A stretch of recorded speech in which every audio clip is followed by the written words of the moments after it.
pasa por detrás, fíjate, al nacer pasa por detrás de la aorta ascendente y de la vena cava superior. Pasa por detrás de la aorta ascendente y de la vena cava superior. Precisamente ese es el objetivo del seno de Taylor. ¿Te acuerdas? El seno de Taylor entras por acá. Por acá está la entrada del seno de Taylor, entre aorta ascendente y vena cava superior. Y el objetivo es alcanzar la arteria pulmonar derecha. ¿Verdad? Ya lo hemos visto. Muy bien. Perfecto. Ya está. Y luego tenemos, bueno, acá están las dos arterias pulmonares. Ha quedado claro, ¿verdad? Todo está en el esquema, lo ven claramente. Y luego tenemos debajo de las arterias pulmonares está la aurícula izquierda. La aurícula izquierda, acá se ve el seno de Haller, ¿te acuerdas? Y se ve acá la desembocadura de las 4 venas pulmonares, 2 derechas, 2 izquierdas. La desembocadura de las 4 venas pulmonares sucede por debajo de la bifurcación de la pulmonar. ¿Se entiende? ¿Quedó claro? Entonces, es así como revisas al corazón, en la práctica lo has visto igualito. Bien, ya hemos visto entonces todas las caras del corazón. Son 6 caras. 6 caras tiene el corazón. Y asimismo el corazón tiene 4 surcos principales. Ahora hablamos de surcos. 4 surcos principales. ¿Cuáles son? Primero, tenemos este surco. Surco aurículo-ventricular anterior. ¿Qué te dice el nombre? Aurículo-ventricular. Que está entre aurículo y ventrículo, obviamente. Aurículo-ventricular anterior, ¿verdad? Luego tenemos el surco interventricular anterior. Luego vamos a tener un surco aurículo-ventricular posterior. Posterior. ¿Correcto? Que los libros, y acá hay unos detallitos, porque el maestro Correa a veces pone otros sinónimos. Surco coronario, el maestro Correa le va a llamar al surco aurículo-ventricular derecho. Eso lo vamos a ver luego. Así que no copiar cualquiera letra esto. Aurículo-ventricular posterior, ¿correcto? Surco interventricular posterior. Y todos estos surcos están ocupados por vasos y por grasa. Y cubiertos por epicardio. Entonces miren, vamos por partes. 4 surcos. Vamos por partes. 4 surcos, escúchame bien. 4 surcos. Primero, el surco aurículo-ventricular anterior. ¿Qué te dice el nombre? Aurículo-ventricular anterior. Es el surco que separa aurículas de ventrículos por la cara anterior. ¿Correcto? También le llaman atrioventricular. En algunos libros lo encuentran como surco atrioventricular anterior. Ya, pregunta. ¿El surco aurículo-ventricular anterior es continuo? ¿Es uno solo? ¿O está dividido en 2? Está dividido en 2. Surco aurículo-ventricular anterior derecho y aurículo-ventricular anterior izquierdo. Pregunta, ¿quién lo divide? El tronco pulmonar. El tronco pulmonar. ¿Se entiende la idea? El tronco pulmonar divide a este surco aurículo-ventricular anterior en 2. Derecho, izquierdo. ¿Estamos de acuerdo? ¿Se entendió? Entonces, surco aurículo-ventricular anterior no es uno solo, sino está dividido en derecho e izquierdo por culpa del tronco pulmonar. ¿Quedó claro? Bien. Observa acá. En el surco aurículo-ventricular anterior derecho, ahora lo divides, derecho, ¿a qué arteria encuentras? A la coronaria derecha. En la práctica lo viste. A la coronaria derecha. Es por ese motivo que el maestro Correa dice, se llama surco coronario, al surco aurículo-ventricular derecho. Aurículo-ventricular derecho. Porque él dice, porque ahí recorre la coronaria derecha.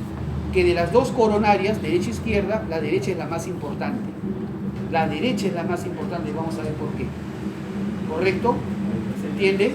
Entonces, el maestro Correa le llama surco coronario al surco aurículo-ventricular derecho. ¿Correcto? Derecho, por si acaso, para el examen, ¿ya? Yo esto lo he sacado del libro de cirugía cardiovascular, pero el protocolo de ese momento también tiene su bibliografía. ¿Estamos de acuerdo? ¿Se entiende? Muy bien. ¿Quedó claro? Surco coronario. El surco coronario, ¿a quién contiene? a la arteria coronaria derecha. Y tenemos acá el surco aurículo-ventricular izquierdo. ¿A quién contiene? Contiene a la arteria circunfleja cardíaca. El surco aurículo-ventricular izquierdo contiene a la arteria circunfleja cardíaca. ¿Rama de quién? De la coronaria izquierda. La coronaria izquierda es muy corta, en la práctica lo han visto, mide 1,5 centímetros de largo y se abre en dos. Entonces la circunfleja cardíaca ocupa el surco aurículo-ventricular izquierdo. ¿Quedó claro? Salud. ¿Se entendió? Bien. Luego tenemos este surco interventricular anterior. Su nombre lo dice, entre los dos ventrículos. ¿Qué arteria encontramos ahí? Interventricular anterior o descendente anterior. ¿Hija de quién? Coronaria izquierda. Entonces ya conoces a las dos ramas que tiene la coronaria izquierda, porque la coronaria izquierda se abren dos. ¿Cuáles son las dos ramas de la coronaria izquierda? La descendente anterior o interventricular anterior y la circunfleja. Nada más. Recontra fácil, elemental. ¿Correcto? Entonces, interventricular anterior y circunfleja cardíaca son ramas de la coronaria izquierda. ¿Correcto? Te voy haciendo el hincapié o una observación. ¿Cuál es la rama cardíaca donde ocurre con mayor frecuencia los infartos? La pregunta es, ¿por qué ya hablamos del taponamiento cardíaco, ¿no? ¿Se acuerdan del taponamiento cardíaco? ¿Y qué hacer? Les conté. Ahora les cuento, ¿por qué se produce un infarto del corazón?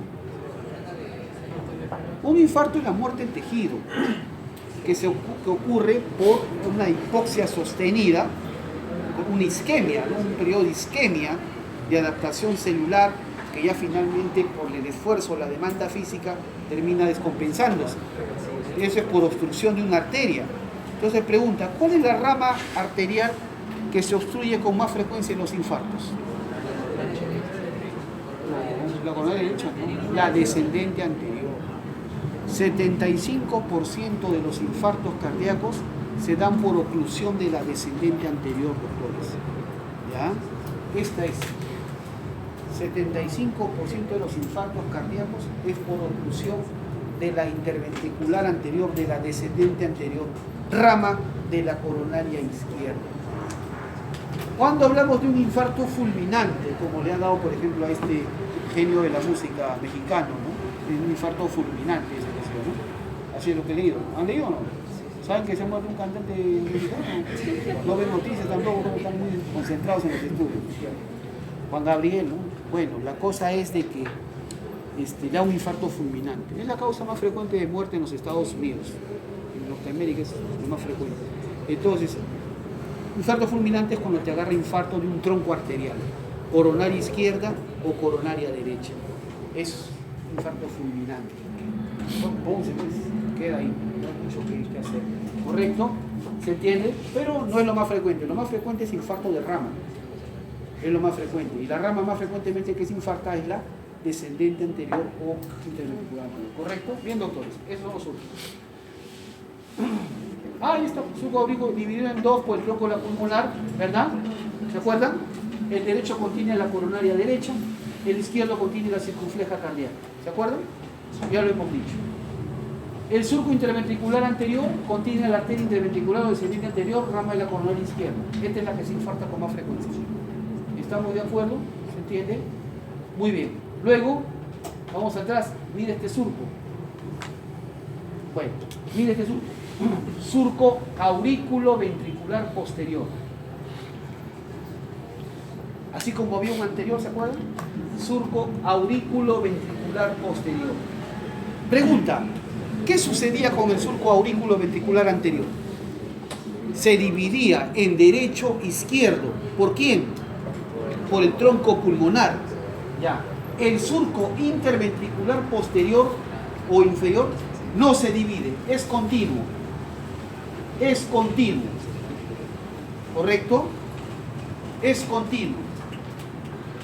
Y los libros de cirugía cardiovascular a este surco le llaman el surco coronario. ¿Por qué? Porque contiene al seno venoso coronario. Ese es el argumento de los que llaman seno coronario a este surco. Pero para el examen, el maestro Correa le llama surco coronario al aurículo ventricular derecho. porque contiene a la arteria coronaria derecha. ¿Correcto? Contiene al seno venoso coronario. Muy bien. Ahora viene este surquito, el surco interventricular posterior. ¿Se acuerdan? Que contiene a la arteria interventricular posterior o descendente posterior. ¿Rama de quién? En la gran mayoría de personas suelen hacer rama de la coronaria derecha. ¿Correcto? ¿Se entiende? 85% de los casos, la interventricular posterior es rama de la coronaria derecha. ¿Me han entendido? Y ocupan los... Muy bien. Ah, ya. ¿Han escuchado la famosa cruz cordis? La cruz cordis le llaman a esto, a la intersección de estos surcos. Pregunta de examen. A ver, la cruz cordis, o cruz de Hasse le llaman así, cruz cordis le llaman más frecuentemente. ¿Qué surcos la forman? Cuéntenme. Pregunta de examen. ¿Qué surcos forman la cruz cordis? Que en castellano significa la cruz del corazón o la cruz cardíaca. Para empezar, ¿en qué cara está? Está en la cara postero inferior. En la cara postero inferior del corazón, no está adelante. La cruz cordis está en la cara anterior, pues no es verdadero, no, porque está mal. Está en la cara postero inferior, la cruz cordis. Muy bien. ¿Qué surcos la forman? La forman principalmente el surco aurículo-ventricular posterior y el surco interventricular posterior.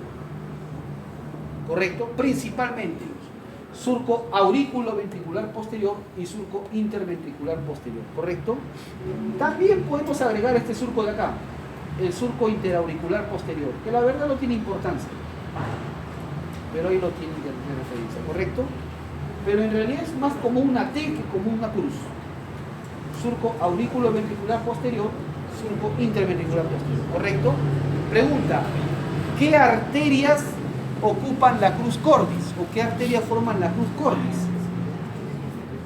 La arteria coronaria derecha, que viene dando la vuelta, la arteria coronaria derecha, la arteria circunfleja y la arteria interventricular posterior. ¿Correcto? Entonces, ¿qué arterias están en la cruz cordis? La coronaria derecha, la circunfleja y la interventricular posterior. ¿Quedó claro? Muy bien. ¿Ven? ¿Y qué venas están en la cruz cordis? El seno venoso coronario. Muy bien, el seno venoso coronario, la vena interventricular posterior, llamada cardíaca media, la vena cardíaca media, vena interventricular posterior, y la vena del borde derecho, o vena marginal derecha, o la llama la vena cardíaca menor, ¿ya? Seno coronario, vena cardíaca media o interventricular posterior, y la vena cardíaca menor o vena marginal derecha. ¿Quedó claro? Muy bien, ya lo saben. Y ahora sí, veamos al corazón por dentro. Ya hemos visto toda la estructura por fuera del corazón, cómo se ve. ¿Correcto? Muy bien. Empezamos con las aurículas. Empezamos con la aurícula derecha. ¿Hasta qué tenemos que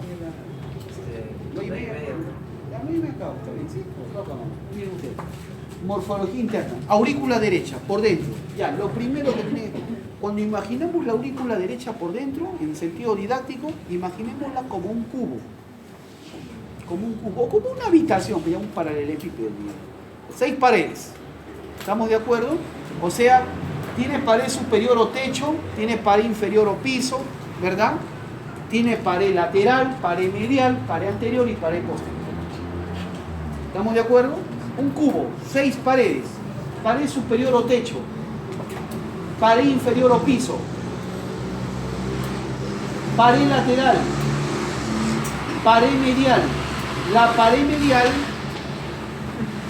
medial es la que corresponde al septum, al tabique interauricular, al septum o tabique interauricular. Por eso se le llama la pared medial, es la pared septal. ¿Estamos?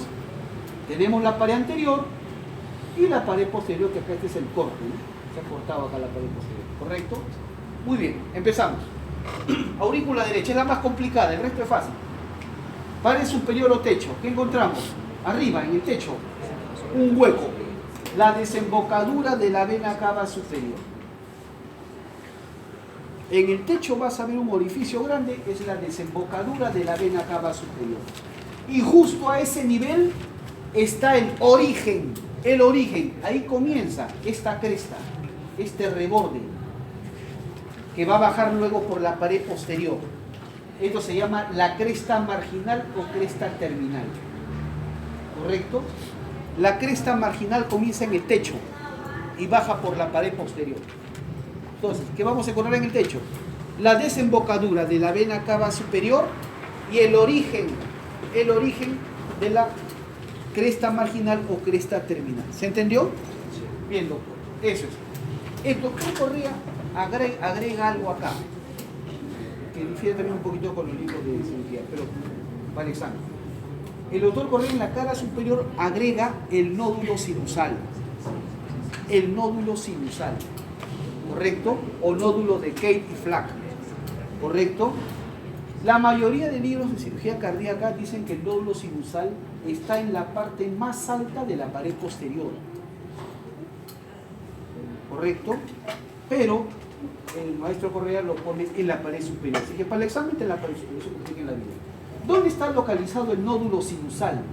Está detrás de la desembocadura de la vena cava superior. Ahí está localizado. Es microscópico, no esperen verlo en la práctica, es microscópico. De repente en histología me van a enseñar. El nódulo sinusal está localizado detrás de la desembocadura de la vena cava superior, ¿correcto? Detrás de la desembocadura de la vena cava superior. Y una preguntita que también hace con frecuencia el maestro Correa, y está, eso sí está perfecto. ¿Ustedes se acuerdan que el corazón tiene 3 capas? ¿Se acuerdan? Epi, mio, endo. ¿Se acuerdan o no? Epicardio, miocardio, endocardio, ¿verdad? El nódulo sinusal, ¿dónde está localizado? Por fuera del epicardio, entre epicardio y miocardio, en el espesor del miocardio, entre miocardio y endocardio, o por dentro del endocardio. ¿Dónde está ubicado el nódulo sinusal?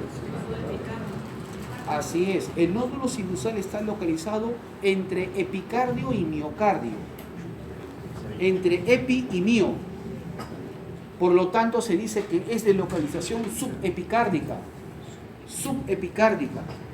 El nódulo sinusal es de localización subepicárdica. Es una pregunta frecuente también, ¿correcto? Entonces, ¿dónde está ubicado el nódulo sinusal? El nódulo sinusal es el marcapaso cardíaco, el que va a enviar las ondas de contracción cardíaca. Está localizado detrás de la desembocadura de la vena cava superior. El maestro Correa considera en el techo del corazón, ¿correcto? Detrás de lo que sí dice, detrás de la desembocadura de la vena cava superior, ¿correcto? Y es de localización subepicárdica. ¿Estamos de acuerdo? Muy bien, perfecto. Eso es la pared superior. En la desembocadura de la vena cava superior hay alguna válvula, algún pliegue, algo. No hay nada. Normal, chévere. Pared inferior o piso. Pared inferior o piso. Ahora vamos a ver el piso de la aurícula derecha. ¿Qué espero ver en el piso de la aurícula derecha? Voy a ver también 2 orificios. Un orificio grande, que es la desembocadura de la vena cava inferior. Desembocadura de la vena cava inferior. Y un orificio que es un tercio de tamaño más pequeño, un orificio más pequeño, es la desembocadura del seno venoso coronario. ¿En qué posición están? Para que se entienda mejor. Imaginemos que este es el techo, este es el piso, ¿correcto? Y esta es la pared medial, la pared interna. O sea, este es el septum, que separa la aurícula derecha, al otro lado está la aurícula izquierda. ¿Se entiende? Entonces, acá hay un hueco, vena cava superior, y aquí hay 2 huecos. Un orificio acá, esta es la desembocadura de la vena cava inferior, ¿correcto? Y la desembocadura del seno venoso coronario estaría acá, en la esquina. O sea, es la desembocadura del seno venoso coronario es anteromedial. ¿Se entiende? anteromedial. Y además es un tercio del tamaño más pequeño que la desembocadura de la cava inferior. ¿Quedó claro? ¿Se entendió, doctores? Entonces, la desembocadura del seno coronario es anteromedial. ¿Quedó claro? Bien. Asimismo, en la desembocadura de estas dos venas, de la cava inferior y la seno coronario, vas a encontrar unos pliegues que le llaman válvulas. Mal llamadas válvulas porque la verdad que no tienen ninguna función. En el corazón, después del nacimiento, en el feto sí, lo único que hacían era separar las sangres de ambos vasos. Pero no tienen función valvular, sin embargo, históricamente han quedado con ese nombre. Válvula de la vena cava inferior o válvula de Eustaquio. Válvula de Eustaquio. Y en la práctica lo ven, es un plieguecito nada más. Es un pliegue. No es ni siquiera tiene forma de válvula, es un pliegue. Válvula de la vena cava inferior, así se llama. O válvula de Eustaquio. Y esta, válvula del seno coronario o válvula de Tevesio. Tevesio, con H intermedia. THBESIO. ¿Estamos de acuerdo? ¿Quedó claro? ¿Se entendió? Muy bien. ¿Ya? Son unas válvulas. Muy bien. Ya, muy bien, ahí está. Se acabó la pared inferior. ¿Alguna pregunta en pared inferior? Ya está facilito. Entonces, desembocadura de la cava inferior con su válvula de Eustaquio. Desembocadura del seno coronario con su válvula de Tevesio. ¿Correcto? Muy bien. La pared posterior. Vamos a ver la pared posterior. ¿Qué encuentro en la pared posterior? La cresta marginal. Un reborde que baja verticalmente. Se originó en el techo, ¿verdad? Pero baja por la pared posterior. La pared posterior se llama la cresta marginal o cresta terminal. ¿Correcto? Cresta marginal o cresta terminal. ¿Ok? Esta corresponde a un músculo papilar de tercer orden. Es un músculo papilar de tercer orden porque solamente es un relieve. Solamente es un relieve. ¿Correcto? Una columna carnosa o un músculo papilar de tercer orden en la aurícula derecha. Es la famosa cresta marginal o cresta terminal. Asimismo, en la pared posterior, en la zona central a veces ves un poquito más grueso, que la verdad casi ni se nota. Lo llaman el famoso tubérculo intervenoso o tubérculo de Lowe. Función ninguna. ¿Estamos de acuerdo? En el feto, lo que hacía era evitar que la sangre de la cava superior con la cava inferior se entremezclen. En el feto. ¿Me puedo entender? Entonces era lo único. Pero después de eso, el tubérculo involuciona. Lo que sí se ve cuando hemos cortado cara posterior es un poquito más gruesa en la zona central. Y eso es el tubérculo de Lowe. Pues ni siquiera es el tubérculo de Lowe, es el rezago del tubérculo de Lowe. Porque el tubérculo de Lowe es fetal. Pero ahí lo mencionan. Entonces, el rezago del tubérculo de Lowe o tubérculo intervenoso, ¿en qué pared de la aurícula derecha está? La pared posterior. Eso sí, aprende que hay en cada pared nada más. ¿Ya? ¿Se entendió? Y bueno, el nódulo sinusal, bueno, el doctor Correa lo pone en la pared superior, ya lo he mencionado. Se llama así, nódulo sinusal o marcapaso de Cayley-Flack. Ese es su nombre, Cayley-Flack. Subepicárdico, ya lo hemos dicho, a nivel detrás de la desembocadura de la vena cava superior. ¿Quedó claro? Muy bien, la pared anterior. La pared anterior. ¿Qué hemos visto en la práctica en la pared anterior? Hemos visto que hay un huecazo. Hay un orificio bastante grande, así como la puerta, un orificio bastante grande en la pared anterior, ¿verdad? ¿Se entiende?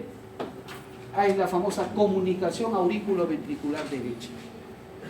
Y en esa comunicación está la puerta, pues la válvula. La válvula aurículo-ventricular derecha. Aurículo-ventricular derecha. O llamada válvula tricúspide. O tiene un sinónimo de tricúspide, ¿quién sabe? El maestro Casas lo menciona, es el único que lo menciona ese sinónimo. ¿Se ha dicho? ¿No? ¿Quién es el alumno del maestro Casas? 11, creo que está. Válvula triglóquina. Triglóquina. Tricúspide. Pero ahí está escrito, tricúspide o triglóquina. Ahí lo he puesto. Ya que el corazón le gusta tantos nombres, el corazón le da, que me toque los nombres. ¿Estamos de acuerdo? Entonces, ya, válvula tricúspide. Muy bien.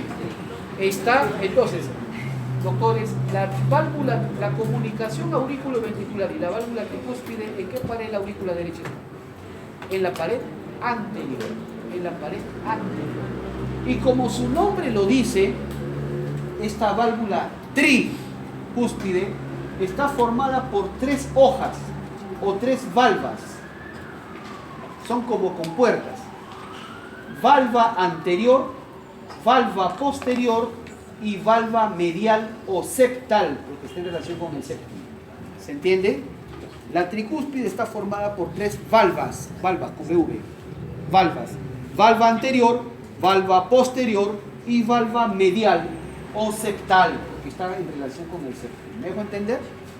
Bien, doctores. Eso es lo que se ve en la pared anterior. La pared lateral. ¿Quedó claro? La pared lateral. ¿Qué se ve en la pared lateral auricular? Se ve una pared altamente rugosa. Los famosos músculos pectíneos, que conforman la orejuela derecha. En la pared lateral ves la orejuela derecha y ves los músculos pectíneos. Pregunta, ¿qué características tiene la orejuela derecha? 4 características. Es grande. Bueno, si comparamos a la aurícula derecha, perdón, a la orejuela derecha con la izquierda, entonces decimos, la orejuela derecha es grande. ¿Qué forma tiene? Triangular. Contiene numerosos y grandes músculos pectíneos. Contiene grandes y numerosos músculos pectíneos y además rodea a la aorta ascendente. Esas 4 características no debes olvidar. Toda la vida te lo van a preguntar. ¿Estamos de acuerdo? Un fin de semana, en una fiesta, conoces una interesante. ¿Usted me dice San Fernando? Sí, dime las 4 características de la orejuela derecha. Le chocaste con un negro o con una negra, así pasa. Pues no responde, no te dan bola. Si ya sabes, tienes que saber.